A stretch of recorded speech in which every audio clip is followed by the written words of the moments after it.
Any other cars that stand out in your mind?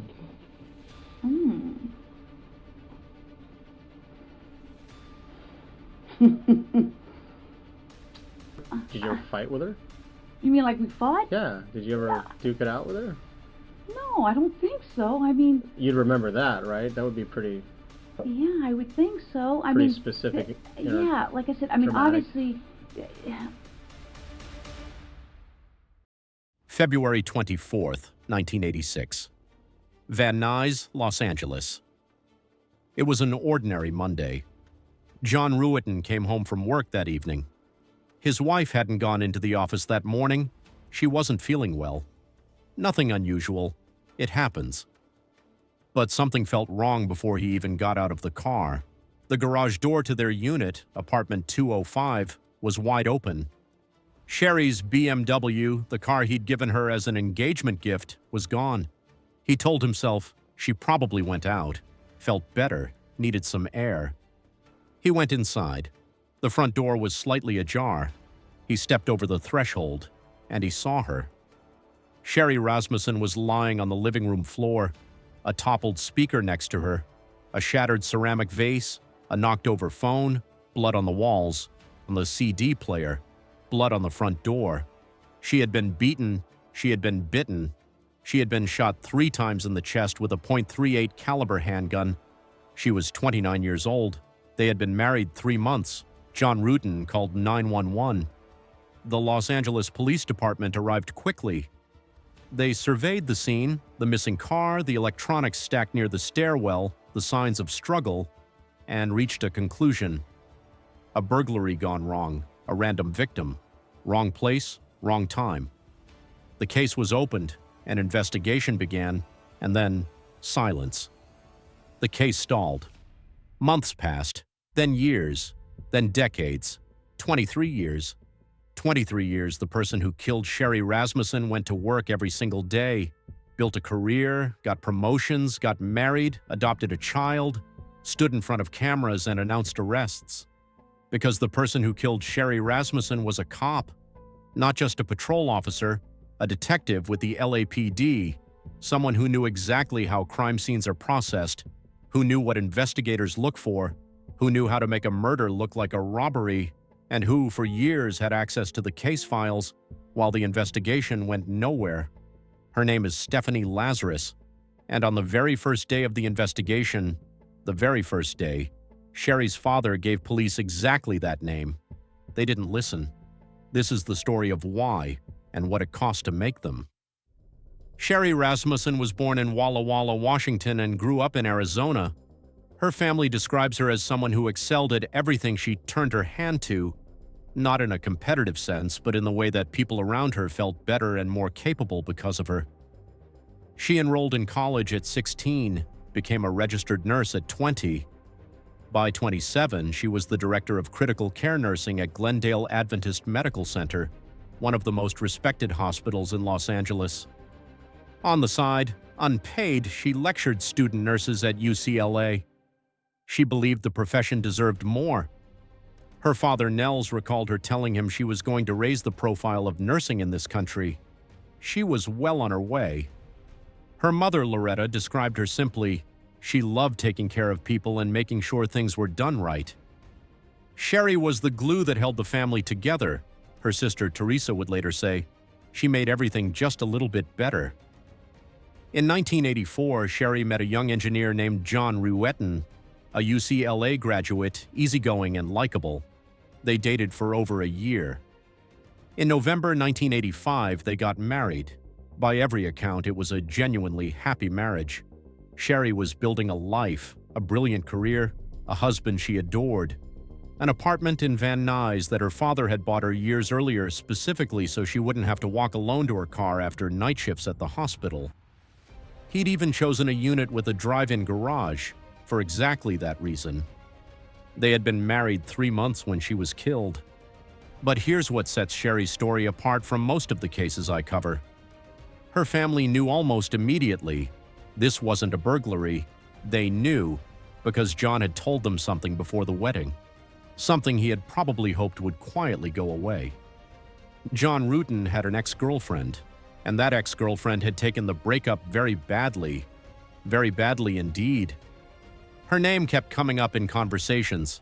There had been incidents, things that had alarmed Sherri's family, things that in hindsight weren't just warning signs, they were sirens. But before we get to her, and we will, you need to understand something. When LAPD detectives arrived at Balboa Boulevard on the evening of February 24th, 1986, Sherri's father, Nels Rasmussen, gave them a specific name. He handed them a name, they wrote it down, and did nothing with it for 23 years. Oh, okay. Do you know John Rutten? John Bruton. John Rutten? Rutten. Oh, yeah, I went to school with him. You did? Yeah. How long did you know him?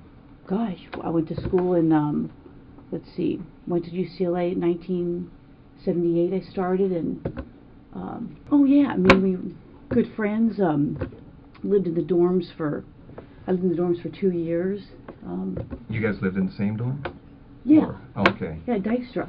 Okay. Were you guys just friends or anything else, or? Yeah, we were good friends. Yeah. Was there ever any relationship or anything that developed between you guys? Yeah, I mean, we dated, you know, I mean, what's this all about? Well, it's relating to his wife. Okay. Okay. Did you know her? Not really. I mean, I knew that he got married years ago. Did you ever meet her? God, I don't know. Do you know who she was or anything? Well, let me think. God, it's been a long time ago. I may have met her. Geez, you know. Yeah. Well, let me see. Let me ask you. You said you dated John. How long did you guys date? I mean, are you guys? Is this something? I mean, you said I was going to interview somebody about art, and how you guys are. Here's I mean, Stephanie, here's the situation. It's basically, we knew that this, when we saw this in this chrono, that maybe, there was some relationship there. That's what the chrono seemed to indicate, and we didn't want to come up to you at your desk and ask those kinds of questions or do anything. You know how up there people can see what's going on if you go into an interview room or people are in there getting supplies. Okay. I mean, so we wanted to afford you some privacy, some confidentiality to talk about this, because we thought it might be, something, you're married to someone else, obviously, and so forth, and that you may not want to, talk about these things in that setting where someone, we don't want the rumor mill or gossip or any of that kind of stuff to start. That's fine. I mean, Stephanie Lazarus grew up in Simi Valley, California. In 1978, she enrolled at UCLA, majoring in political science and sociology. She moved into Dykstra Hall on campus. That's where she met John Rutten. He was studying mechanical engineering from San Diego, athletic, easygoing, attractive. They were both fitness obsessed. They started spending time together, then more time. Then they began sleeping together, though John would later testify at trial that he never considered her his girlfriend, just someone he spent time with. For Stephanie Lazarus, it was something else entirely. From 1978 to 1984, they maintained their on and off arrangement through college and beyond graduation. John got a job in engineering. Stephanie spent a short time at a law firm, then enrolled in the police academy, graduated, became an LAPD patrol officer, all while remaining connected to John Rutten. Then, in the early 1980s, everything changed. John met someone else, a nurse named Sherri Rasmussen, fell for her fast and hard. Within a year, they were engaged. Lazarus did not take it well. When she found out about the engagement, she went to John and begged him not to go through with it, said she loved him. Her diaries, which would later become part of the court record, confirmed it. She had deep, consuming feelings for a man who had never fully committed to her and clearly never intended to. John Rutten said no, he was marrying Sherri. But Lazarus didn't stop. While John and Sherri were planning their wedding, Lazarus kept showing up. She came to Sherri's workplace at Glendale Adventist Medical Center in full police uniform and told her to her face that she and John were still together, that when the marriage fell apart, she'd be there to pick up the pieces.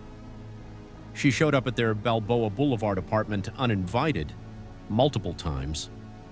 On one occasion, she let herself in, ostensibly to wait for John, and brought her skis for him to wax as if nothing had changed. Sherri's car was damaged in the hospital parking lot.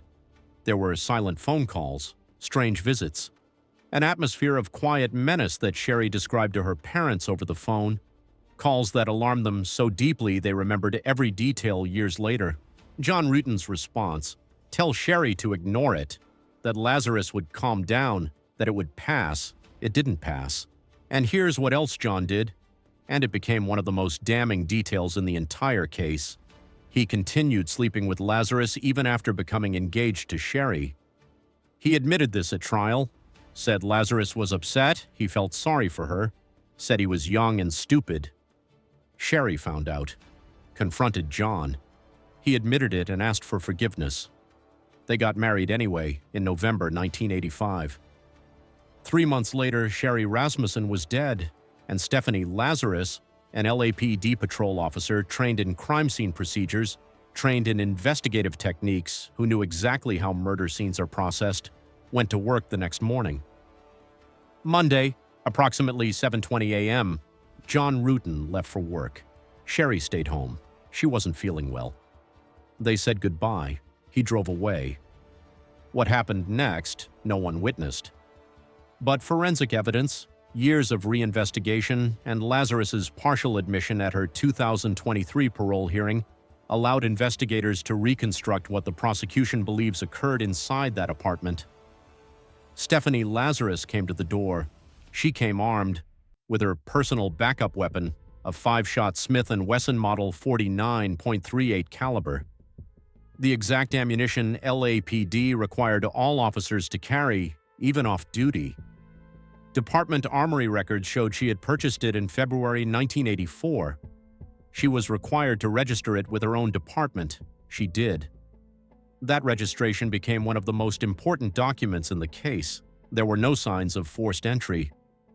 The front door had been left unlocked the night before after a friend of John's had visited. Sherri wasn't expecting her. What followed was not quick, not clean, not the work of a single lost moment of self-control. It was a prolonged, savage fight. One of the tall speakers was knocked over, found beside Sherri on the carpet. A gray ceramic vase shattered on the floor. Upper shelves of a wooden unit knocked sideways. An amplifier hanging forward over the television. Blood on the CD player.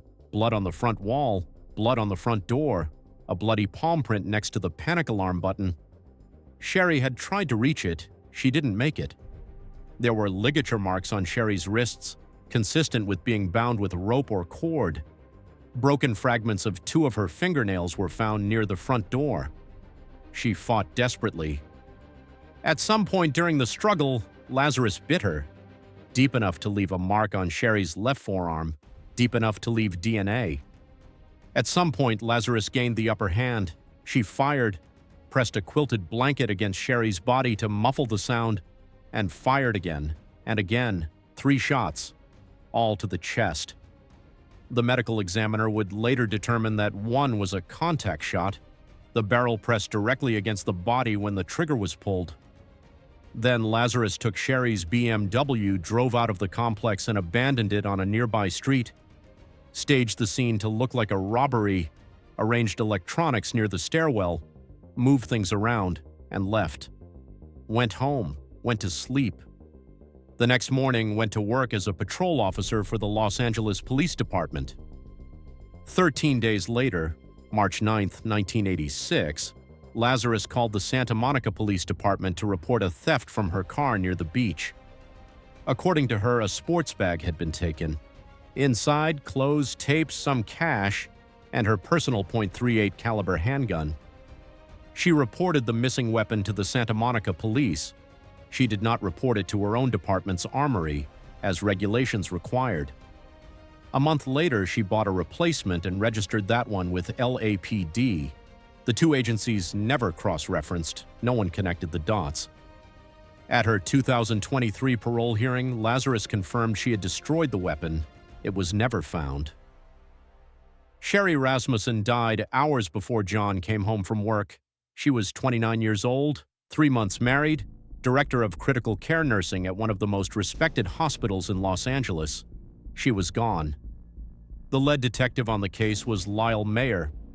He arrived at Balboa Boulevard on the evening of February 24, 1986, surveyed the scene, the stacked electronics, the missing BMW, the signs of struggle, and drew a conclusion: a burglary gone wrong. That conclusion defined the next 23 years. Nels Rasmussen, Sherri's father, never believed it for a single day.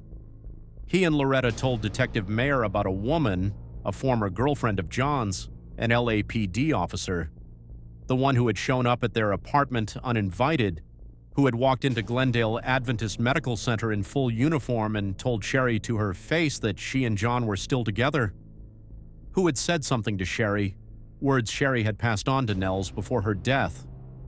"If I can't have John, no one will." Nels gave Mayer this information. Mayer later denied ever hearing it. What is beyond dispute is what happened next. Nothing. The name appeared in the detective's case files exactly once, entered nearly 21 months after the murder. No interview with Lazarus was ever conducted. Not a single witness from Glendale Adventist, where several people had seen Lazarus confront Sherri at work, was called. The personal angle was abandoned entirely in favor of the burglary theory, and yet several details of the crime scene didn't fit a burglary at all. The BMW was found nearby, keys still in the ignition, nothing taken from the car. Only Sherri's purse was missing. The electronics stacked near the stairwell were untouched. No other rooms had been ransacked. An FBI criminal profiling specialist who later reviewed the case was blunt. "What I saw was an attempt to create an illusion." But in 1986, that analysis was never heard. The case stalled, then went cold. A year after the murder, Sherri's family held a press conference and announced a reward, calling for more active investigation. Nels wrote directly to then LAPD Chief Daryl Gates about Lazarus's possible involvement. Investigators told him, "You watch too much TV." In 1988, the family reached out to true crime writer Ann Rule, who was interested. She had a contact, a former LAPD detective, who offered to look into it. A few days later, Rule called back. Her contact had said, "The case is too hot to touch." She wasn't going to write the book. Too hot to touch. Years passed. Lazarus kept working. She moved through several LAPD divisions. In the 1990s, she served twice in the Van Nuys division, the very division that had investigated Sherri's murder. During those years, she had access to the case file, all the documents, all the evidence, every note Lyle Mayer had ever made. In 1989, 3 years after the murder, John Ruetten went to Hawaii with Lazarus. Before going, he called Mayer to make sure nothing tied Lazarus to the crime. Mayer said no. John went. He was traveling with his wife's killer, and he didn't know it. Evidence began to disappear. When the Rasmussen family requested DNA testing in 1993, investigators ordered new fingerprint analysis, but records from the county coroner's office show that around the same time, a detective checked out trace evidence from the coroner, including hair samples collected from Sherri's body. They were never returned. They were never seen again. The bite swab from Sherri's left forearm, taken on the night of the murder, sat in a freezer in the evidence room, untouched, nearly 2 decades. Nobody tested it. Nobody examined it. Because in 1986, the DNA technology that would have allowed someone to be identified from a bite mark didn't exist yet. And by the time it did, nobody was looking in that direction anymore. The case was officially listed as unsolved. The file gathered dust. The Rasmussen family kept pushing, kept calling, kept writing letters, kept hearing. Nothing new. 23 years of nothing. I mean, when you heard about John's wife being killed, I mean, what was your reaction? I mean, you thought you heard about it, what, through a friend or in a bulletin or Either something? a friend or a bulletin. I called the family. I called maybe some of his friends that I knew, and I mean, obviously it shocked you. If I heard it at work, which I may have, I faintly remember a bulletin going around. Either that or somebody called me. I honestly don't remember. Right. And then I probably called his family. don't know initially. I can't say if I initially spoke to him or not. I honestly don't remember. I may have said to somebody, "Hey, have him call me if he wants to talk," and then he may have done that. You know. Do you know what the circumstances were regarding her death? Geez, let me think back. Geez, I don't know if it was, if it was a burglary or something. Yeah, it's been so many years. I can faintly think that I may have saw a flyer. Yeah. May have had her picture on it. That's why I say, if somebody had called me, I may not have known what her last name was. I may have. Maybe if you told me, I would remember it. Do you remember the first name? Shelly, Sherri, I don't know, something maybe, like I said, it's been so many years, and from all the years, as far as you can remember, do you remember ever talking to her? Well, I said earlier, I may have, I may have talked to her. You mentioned a hospital, maybe. You may have talked to her at a hospital. Yeah, I may have, I'm thinking back now, you guys are bringing up all these old memories. No, it kind of dusts off the cuff. Geez. I'm thinking that, because, we would date, he would date other people, I would date other people. And I think, at one point, he may have been dating her, or I don't know, maybe he was married, I don't even remember. And I'm like, why are you calling me if you're either dating her or living with her or married to her? Because I honestly don't remember the time frame. And I'm like, come on, knock it off. And now I'm thinking I may have gone to her and say, hey, you know what? Is he dating you? He's bothering me. And so I'm thinking that we had a conversation about that. One or two, maybe. It could have been three. I don't want to say I had 3 conversations with her. Like at her work, or at their house, or? No, I'm thinking that he obviously must have told me where she worked. I'm thinking it was a hospital somewhere in L.A. And I could have been, again, what year was that? Where was I working? I'm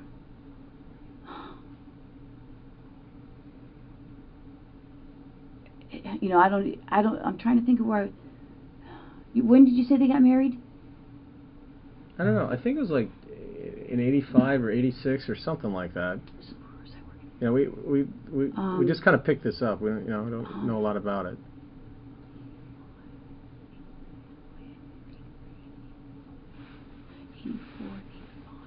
I could have been working in Hollywood, it sounds like, if that's where I was working. So I could have said, okay, well, and I went and talked to her, and just said, hey, you know what, if he's dating you, he keeps calling me, why don't you tell him to knock it off or whatever, and, because I probably would have told him to knock it off. In 2001, the LAPD launched a cold case unit. A bite swab collected at the time of the murder was finally sent for DNA testing. The result came back, female DNA profile, clear, usable. When the result was reported, colleagues responded, a female DNA profile alone isn't sufficient grounds to reopen a case. Nothing happened. Then, in late 2008, Detective Jim Nuttall picked up the case for one final review before sending it to the archives permanently. He read every page, and one detail made him stop. The audio equipment stacked near the front door, the electronics supposedly gathered up by burglars before fleeing, had Sherri's blood on it, which meant when it was stacked there, Sherri was already dead. No burglar stacks electronics next to a dead woman and then leaves without taking them. This wasn't a robbery, this was a staging.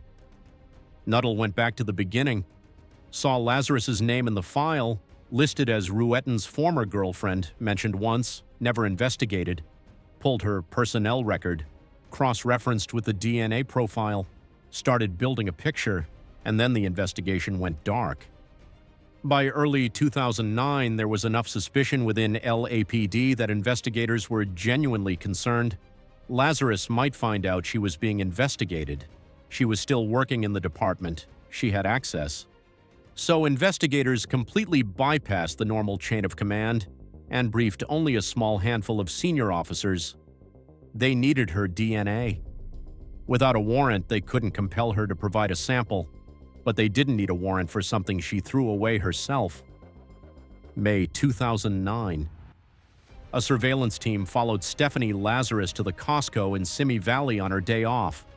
She walked in, got a drink, walked out, threw the cup and the straw into a trash can by the entrance. Officers stepped in immediately. The cup and straw went to the lab. The DNA from the saliva on the straw matched the DNA from the bite mark on Sherri Rasmussen's left forearm. 1 in 1.7 sextillion. That is the figure the prosecution would cite at trial. The probability that the DNA belonged to anyone other than Stephanie Lazarus, 1 in 1.7 sextillion. 23 years, 2 months, and 11 days after Sherri Rasmussen was killed, the answer had been sitting in a trash can outside a Costco. Nels Rasmussen was told the result over the phone. He said it all pointed to exactly the person he had been pointing to for 23 years. June 5, 2009. Morning. Stephanie Lazarus is at her desk in Parker Center, LAPD headquarters in downtown Los Angeles. She had been a detective for years. Her specialty, art theft. She knows this building, she knows these hallways, she knows almost everyone here. A detective from the Robbery Homicide Division approaches her desk, says there's a man being held downstairs, claims he has information on an art theft case. Her area. Could she help with the interrogation? Lazarus agrees, stands up, follows him down to the jail facility, and here's why this matters. To enter the Parker Center jail, you have to surrender your weapon, your gun, your holster, all your gear. Lazarus handed hers over at the entrance. She walked into the interrogation room unarmed. The plan had been carefully developed over several weeks. 2 detectives, Greg Stearns and Dan Jaramillo, were specifically chosen because they had no personal connection to Lazarus, no friendship, no shared history, no loyalty. Dozens of other officers that morning were told they were executing a search warrant out of town and were driven away to wait. The real operation was unfolding somewhere else entirely. Inside the interrogation room, the detectives started asking questions. First about the art theft, routine, familiar territory, Lazarus and her element. Then the question shifted. They told her her name had come up in connection with an unsolved case, the Rasmussen case, a 1986 murder. Did she remember a woman named Sherri Rasmussen? Lazarus said she couldn't recall meeting her. The detectives pressed, mentioned John Ruetten. She confirmed she knew him. They asked about their relationship. She was careful, measured, giving as little as possible. Then they mentioned DNA, and something changed in the room. Lazarus said, and these are her exact words, captured on the recording that would later become part of the court evidence. Are you guys claiming that I'm a suspect? I mean, am I on a hidden camera? This is crazy. This is absolutely crazy. The interrogation lasted nearly an hour. At some point, Lazarus asked if she was a suspect. The detectives replied, she was not being detained. She could leave whenever she wanted. She stood up, walked out of the room. In the hallway, detectives were waiting. They stopped her, put on the handcuffs, read her rights, informed her she was under arrest for the murder of Sherri Rasmussen. 23 years, 3 months, and 11 days after Sherri's death, the person who killed her was standing in handcuffs in the basement of LAPD headquarters, still with a badge on her chest, still carrying a detective's credentials, still formally employed by the same department that had failed to find her for over 2 decades. She was 49 years old. She had a husband, a daughter they had adopted together 2 years earlier, a career spanning 25 years. She had served in the Von Nuys division twice during the exact years the Rasmussen case sat in the archives. She had been that close to it all that time. Nels Rasmussen, Sherri's father, the man who had given police her name on the very first evening, who had been told for 23 years that he was wrong, that he watched too much TV, he had been right. The trial of Stephanie Lazarus began in January 2012, 26 years after she walked out of that apartment on Balboa Boulevard. She pleaded not guilty. She did not take the stand. Her defense attorneys attacked the DNA evidence, argued the bite swab had been improperly stored, that the chain of custody had been compromised. Like I said, as we were looking at the case, and we had read the notes as far as from Sherri's friend saying you guys had problems or words, and they got heated. And the reason we're asking you is they had mentioned that an incident at her work had occurred, and they've also told us that an incident at her house occurred. You know what? And this is at her house during the period of time that they're married. That's just not sounding familiar at all. I mean, you know what? That's just not sound. Again, if someone says that I was at her house and I had an incident with her, that just doesn't sound. Was John there? Did John say this happened and other people were there? I don't recall. I mean, it just doesn't sound, familiar. And this is an incident where you showed up. You weren't supposed to show up, and things got heated. At his house? Yeah. That just doesn't sound familiar. I mean, Nothing? No. It's not sounding familiar. So not at all. Now you're saying not familiar because it's just something you remember, or it's just... you know what? I'd have to say I don't remember, because I don't remember. That doesn't sound familiar. I mean, would you remember something like that in your life? Well, I would think, but... Some sort of drama involving, the other woman type of thing? Sure. Did you ever fight with her? You mean like we fought? Yeah. Did you ever duke it out with her? No, I don't think so. I mean... You'd remember that, right? That would be pretty... Yeah, I would think so. Pretty specific. Yeah, like I said, I mean, dramatic. Obviously... it just doesn't sound familiar. I mean, what are they saying? So I fought with her. So now I'm getting the jump, the leap. Excuse me, I haven't eaten. They're saying, okay, I fought with her, so I must have killed her. I mean, come on. I mean, that's, I don't even know who these people are. I can't even say I met any of these people. I mean, it's insane. If it happened, I honestly don't remember it. That's all I can tell you. I mean, but I don't know. I mean, would it be something you would remember? I mean, because I don't know if any other intense incidents in your life that have occurred. I mean, you'd recall those, right? I mean, well, like a use of force at work or a car crash, something you're involved in. You'd be like, yeah, I remember. You would think I would remember. I mean, I would think if it was something that crazy. I mean, I can't say. You say, how many fights have you gotten into? In your life. I mean, a few at work. Well, fights at work are kind of different because we've all had uses of force or whatever. But well, I haven't even had a lot of those. I mean, right, but if you're actually, I mean, I played. Like if Dan and I got mad at each other and we threw blows in the squad room, I mean, 20 years later, I would remember it. I mean, I would think I would remember it, but that's what I'm saying. That's not sounding familiar to me at all. I mean, let me ask you. I mean, throughout your life, would you remember the number of fights you've been involved in? And I don't mean kind of like a bump or something, just a physical fight where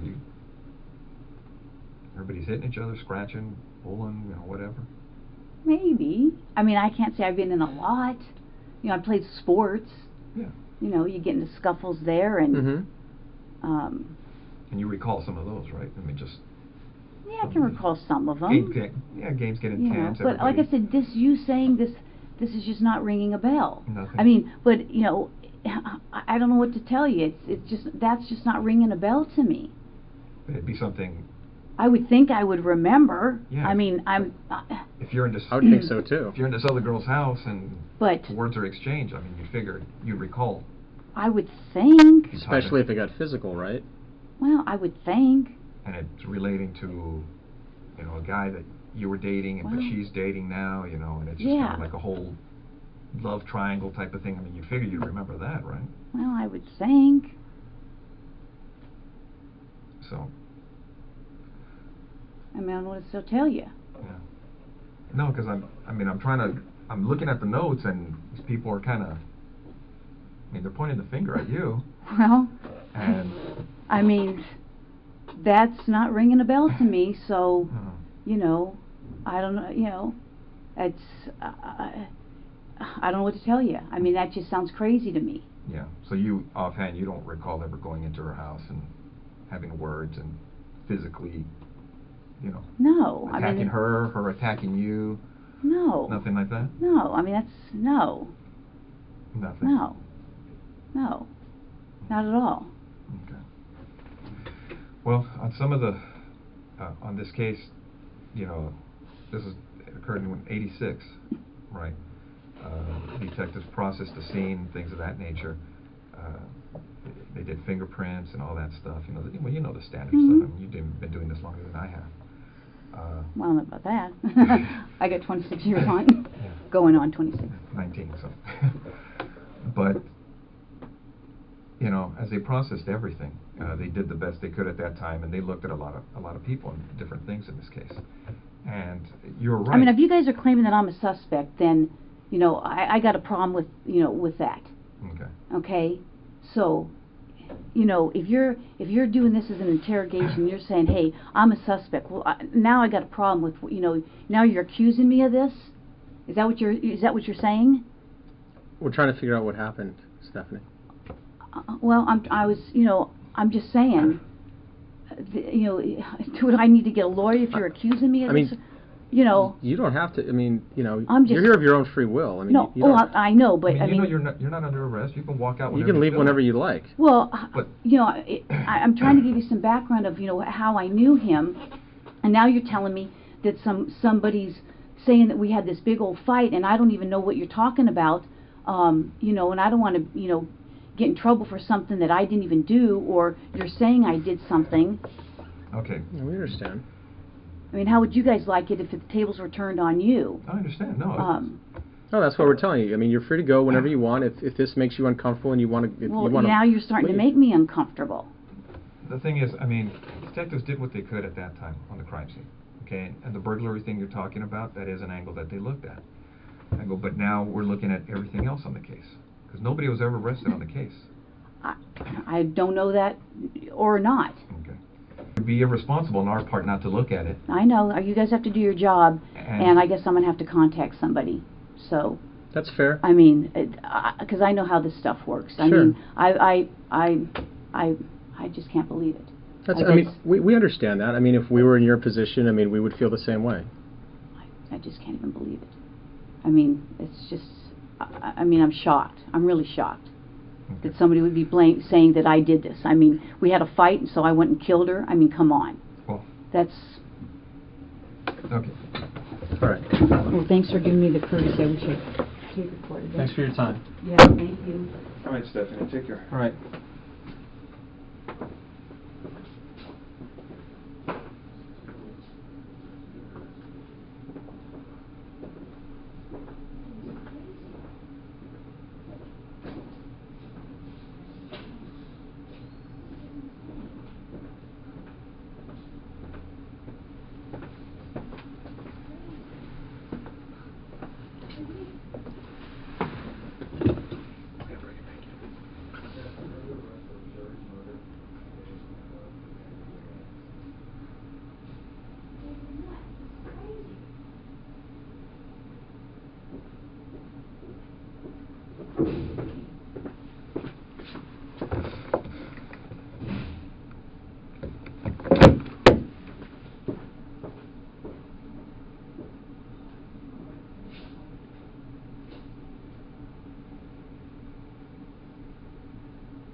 This is absolutely crazy.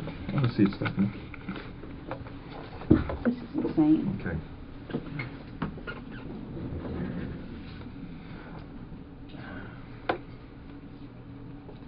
Give me 1 second. Okay. Stephanie, you know you have the right to remain silent. Do you understand? Yes, Anything you say may be used against you in court. Do you understand? yes, You have the right to the presence of an attorney before and during any questioning. Do you understand? yes. If you cannot afford an attorney, one will be appointed for you free of charge before any questioning if you want. Do you understand? Yes. Do you want to talk to us right now? No. Okay. All right. Okay. This then. is crazy. Okay. This is I'm like in shock. I'm totally in shock. That 23 years in a freezer had degraded the sample beyond reliable use. They pointed to a hole in the storage envelope as possible contamination. They tried to offer an alternative suspect, a man who had been burglarizing homes in the same area at around the same time. The jury wasn't buying it. The prosecution presented the DNA, 1 in 1.7 sextillion, laid out the timeline of Lazarus's obsession with John Ruetten, the confrontations at Glendale Adventist, the uninvited visits to the apartment, the continued relationship with John even after his engagement to Sherri, the diaries, the whole picture.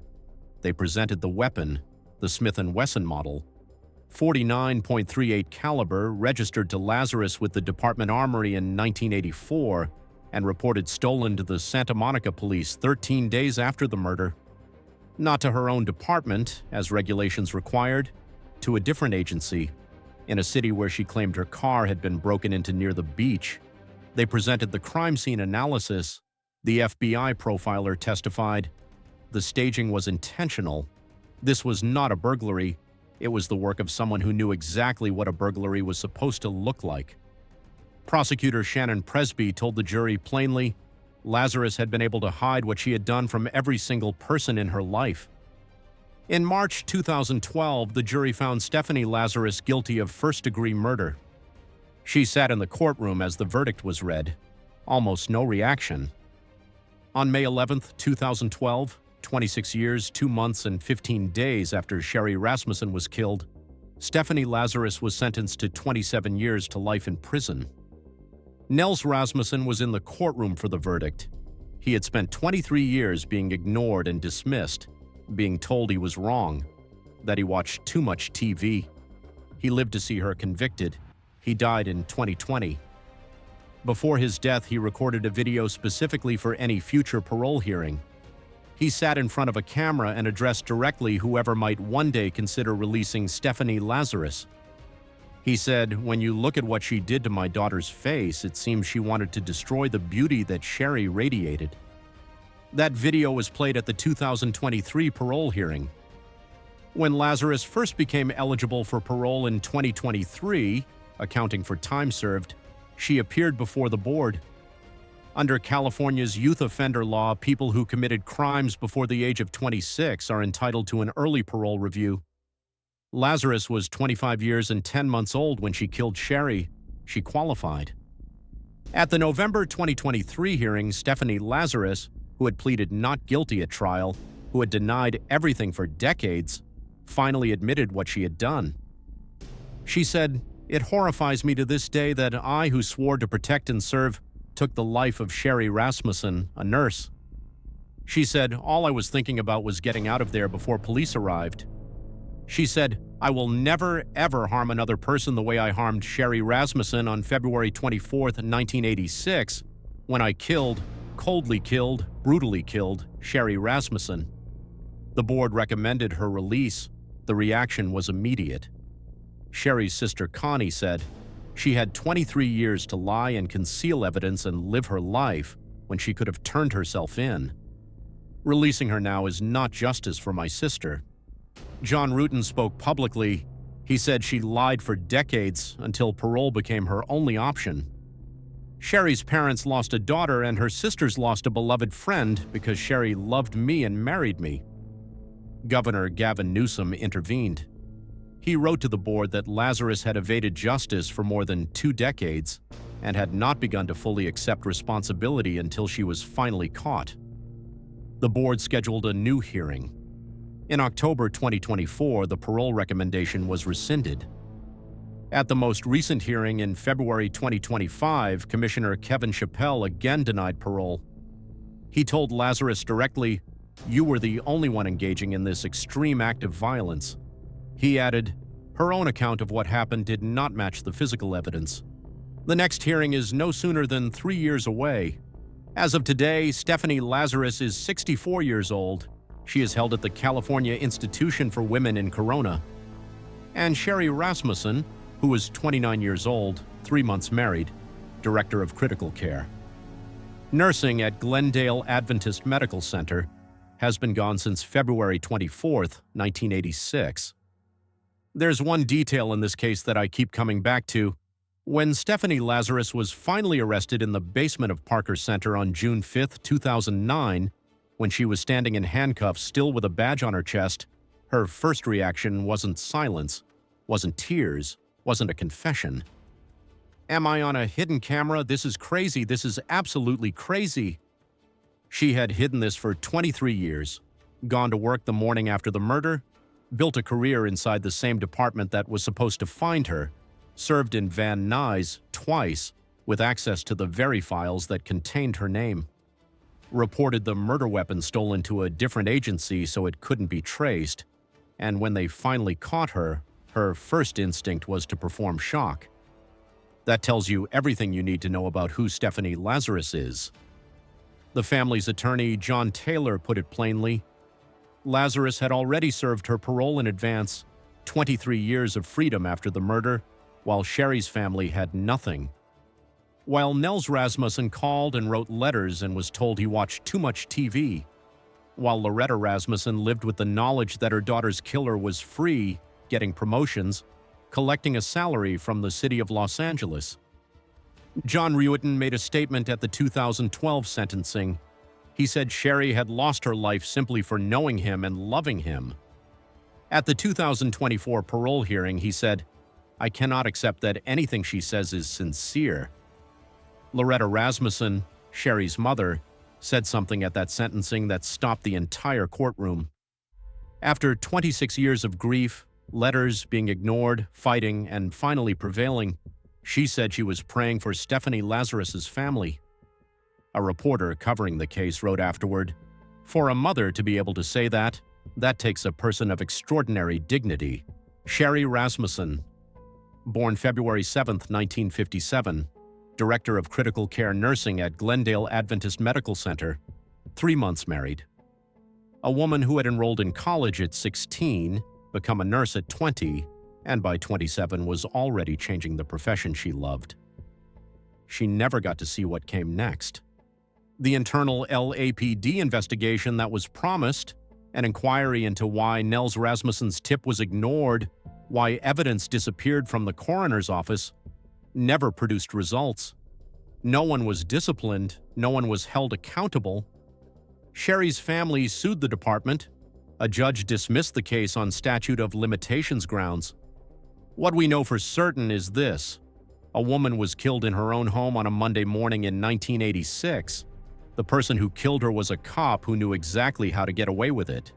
And for 23 years, while a father called, while a mother grieved, while a husband tried to live with what his choices had cost, that person did exactly that. She almost entirely got away with it. The only thing that stopped her was a bite mark, a swab in a freezer, and a DNA analyst who refused to let a crumbling paper envelope stay forgotten. One question before I go. The family's attorney said Lazarus had already used her parole in advance, 23 years of freedom, while Sherri's family had nothing. The board agreed. Do you? Let me know in the comments. This case deserves to be talked about. Thank you for staying until the end. See you in the next one.